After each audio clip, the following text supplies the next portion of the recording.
ಈ ಹಿಂದೆ ಕಾಂಗ್ರೆಸ್ ನಾಯಕಿ ರಮ್ಯಾ ಒಂದು ಮಾತನ್ನು ಹೇಳಿದರು, ಪಾಕಿಸ್ತಾನ ನರಕವಲ್ಲ, ಅಲ್ಲಿನ ಜನ ಭಾಳ ಒಳ್ಳೆಯವರು ಅಂಥೇಳಿ ರಮ್ಯಾ ಹೇಳಿದರು ಚಿತ್ರನಟಿ.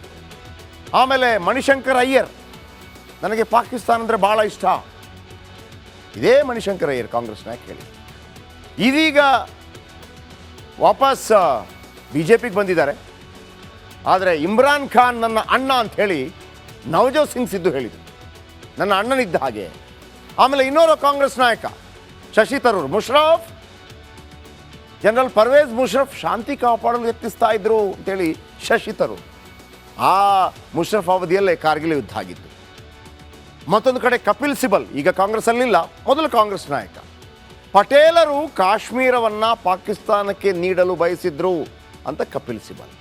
ಈ ಎಲ್ಲ ನಾಯಕರ ಪ್ರೇಮ ಪಾಕಿಸ್ತಾನ ಪ್ರೇಮ. ಆದಿವತ್ತು ಬಸವರಾಜ ರಾಯರೆಡ್ಡಿ ಅವರ ಪ್ರೇಮ ಕೂಡ ಕಾಣಿಸ್ತಿಲ್ಲ. ಅದಕ್ಕೆ ಸರಿಯಾಗಿ ತಪರಾಕಿ ಕೊಟ್ಟರು ಸ್ಪೀಕರ್ ಯು ಟಿ ಖಾದರ್. ಈ ನಡುವೆ ಈಶ್ವರಪ್ಪ ಮಾತಾಡಿದ್ದಾರೆ.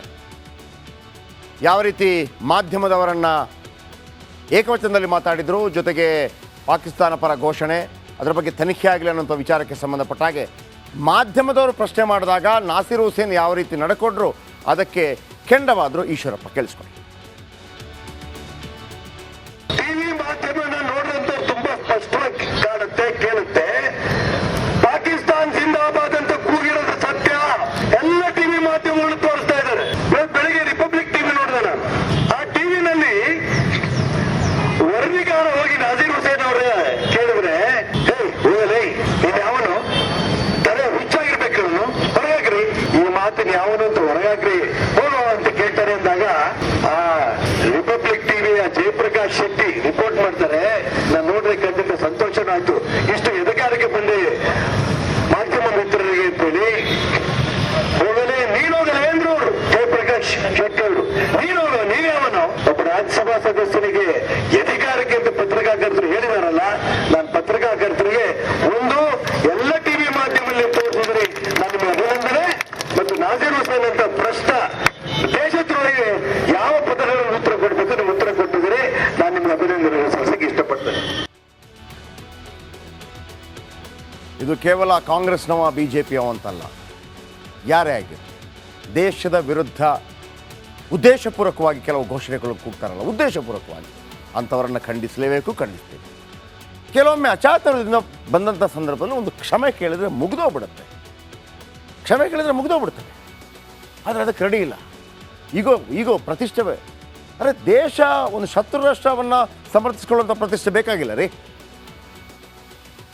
ಈ ನಡುವೆ ಬಿ ಜೆ ಪಿ ಮತ್ತು ಕಾಂಗ್ರೆಸ್ ನಡುವೆ ಟ್ವೀಟ್ ವಾರ್ ಯಾವ ರೀತಿ ಇತ್ತು? ಟ್ವೀಟ್ ವಾರ್, ಪಾಕಿಸ್ತಾನಕ್ಕೆ ಜೈ ಎಂದವರ ಹೆಡೆಮುರಿ ಕಟ್ಟಬೇಕು ಅಂಥೇಳಿ ಬಿ ಜೆ ಪಿ ಟ್ವೀಟ್ ಮಾಡಿತು. ಆಮೇಲೆ ಒಂದು ರೀತಿಯಲ್ಲಿ ವ್ಯಂಗ್ಯವಾಗಿ ಪಾಕಿಸ್ತಾನವನ್ನು ಪಾಕೈಸ್ತಾನ ಅಂಥೇಳಿ ಕಾಂಗ್ರೆಸ್ಸನ್ನು ಕೆಣಕ್ತು. ಅಂದರೆ ನಿಮ್ಮ ಚಿಹ್ನೆಯನ್ನು ಇಟ್ಟುಕೊಂಡು ಪಾಕಿಸ್ತಾನ ಬೆಂಬಲಿಗರನ್ನು ಬಂಧಿಸುವಂತೆ ಪಟ್ಟು. ಕ್ಲೀನ್ ಚಿಟ್ ಕೊಡಲು ಮುಂದಾದರೆ ತಕ್ಕ ಶಾಸ್ತಿ ಗ್ಯಾರಂಟಿ ಅಂತೇಳಿ ಬಿ ಜೆ ಪಿ ಒಂದು ರೀತಿಯಲ್ಲಿ ಕಾಂಗ್ರೆಸ್ಗೆ ಸವಾಲು ಹಾಕ್ತು. ತೋಡೋ ಯಾತ್ರೆ ಎಲ್ಲಿಗೆ ಹೋಗಿದೆಯೋ ಅಂಥೇಳಿ ರಾಗಾಗೆ ಗೊತ್ತಿಲ್ಲ ಅಂಥೇಳಿ ಒಂದು ರೀತಿಯಲ್ಲಿ ವ್ಯಂಗ್ಯ ಮಾಡಿತು. ವಯನಾಡ್ನಲ್ಲಿಯೂ ಗೆಲುವು ದುಸ್ತರ ಅಂತ ತಿಳಿದು ಬಂದಿದೆ ಅಂತ ವ್ಯಂಗ್ಯ ಮಾಡ್ತು. ರಾಹುಲ್ ಗಾಂಧಿಗೆ ಉಳಿದಿರುವುದು ಪಾಕಿಸ್ತಾನ ಒಂದೇ ಅಂತೇಳಿ ಟ್ವೀಟ್ ಮಾಡ್ತು ಬಿ ಜೆ ಪಿ. ರಾಹುಲ್ರನ್ನ ಪಾಕ್ ನಾಯಕರನ್ನಾಗಿ ಮಾಡಲು ಯತ್ನ ಮಾಡ್ತಾ ಇದ್ದಾರೆ ಅಂತೇಳಿ ವ್ಯಂಗ್ಯದ ಮೇಲೆ ವ್ಯಂಗ್ಯ. ಭಾರತದಲ್ಲಿ ಗೆಲ್ಲಲ್ಲ, ಪಾಕಿಸ್ತಾನದಲ್ಲಾದರೂ ಗೆಲ್ಲೋ ಚಿಂತನೆ ಹೇಳಿ ಕಾಂಗ್ರೆಸ್ಗೆ ಟೀಕೆಯನ್ನು ಮಾಡ್ತು. ನಿಮಗೆ ಭಾರತದಲ್ಲಿ ಗೆಲ್ಲಕ್ಕಾಗಲ್ಲ, ನೀವೇನು ಗೆಲ್ಲಬೇಕಿದ್ರು ಕೂಡ ಪಾಕಿಸ್ತಾನ ಜಿಂದಾಬಾದ್ ಅಂತ ಹೇಳಿದಿರಿ, ನೀವು ಪಾಕಿಸ್ತಾನದಲ್ಲಿ ಗೆಲ್ಲಬೇಕು ಅಂತ ಹೇಳಿ ಅಂತ. ಇನ್ನು ವಿಧಾನಸೌಧದಲ್ಲೇ ಪಾಕಿಸ್ತಾನ ಜಿಂದಾಬಾದ್ ಘೋಷಣೆ, ಇದಕ್ಕೆ ಸಂಬಂಧಪಟ್ಟ ಹಾಗೆ ಬೇರೆ ಬೇರೆ ಟೀಕೆಗಳನ್ನು ಮಾಡ್ತಾ ಹೋಯ್ತು. ನೋಡಿ, ನಿಮಗೆ ದೇಶದ ಬಗ್ಗೆ ಪ್ರೀತಿ ಇಲ್ಲ ಅಂತೇಳಿ ಟೀಕೆ ಮಾಡ್ತು ಬಿ ಜೆ ಪಿ ಟ್ವೀಟ್ ಮುಖಾಂತರ. ಸಂಸದ ಡಿ ಕೆ ಸುರೇಶ್ ಅವರನ್ನು ಹೇಳುತ್ತಂತು. ಸಂಸದ ಡಿ ಕೆ ಸುರೇಶ್ ಮೊನ್ನೆ ಅಷ್ಟೇ ಪ್ರತ್ಯೇಕ ರಾಷ್ಟ್ರದ ಬೇಡಿಕೆಯನ್ನು ಇಟ್ಟಿದ್ದಾರೆ. ಆಮೇಲೆ ಮಂಗಳೂರು ಕುಕ್ಕರ್ ಸ್ಫೋಟಿಸಿದ ಉಗ್ರರನ್ನು ಡಿ ಕೆ ಶಿವಕುಮಾರ್ ಹೇಳಿದ್ರಲ್ಲ, ಮುಸ್ಲಿಮರು ನನ್ನ ಬ್ರದರ್ಸ್ ಅಂತ, ಅದನ್ನು ಕೂಡ ಟೀಕೆ ಮಾಡ್ತು ಬಿ ಜೆ ಪಿ ಟ್ವೀಟ್ ಮುಖಾಂತರ. ರಾಜ್ಯದಲ್ಲಿ ಭಯೋತ್ಪಾದಕರಿಗೆ, ದೇಶದ್ರೋಹಿಗಳಿಗೆ ರಾಜಾತಿಥ್ಯ ಕೊಡ್ತಾ ಇದೆ ಅಂತೇಳಿ ಬಿ ಜೆ ಪಿ ಟೀಕೆ ಮಾಡ್ತು. ಪಾಕಿಸ್ತಾನಿ ಸಹಾನುಭೂತಿ ನಿಮಗೆ, ಆಮೇಲೆ ಬ್ರಿಟನ್ ಪ್ರಜೆಯನ್ನು ಸಂವಿಧಾನದ ಹಬ್ಬದ ಸಂದರ್ಭದಲ್ಲಿ ಕರೆಸ್ಕೊಂಡ್ರಿ, ವಾಪಸ್ ಕಳಿಸಿದ್ರಿ, ಬ್ರಿಟನ್ ಪ್ರಜೆಗೆ ರಾಜ ಮರ್ಯಾದೆ ಕೊಟ್ರಿ. ನೀವೆಲ್ಲರೂ ಒಂದು ರೀತಿಯಲ್ಲಿ ದೇಶ ವಿರೋಧಿಗಳು ಅನ್ನೋಂಥ ರೀತಿಯಲ್ಲಿ BJP ಟ್ವೀಟ್ ಮಾಡ್ತು.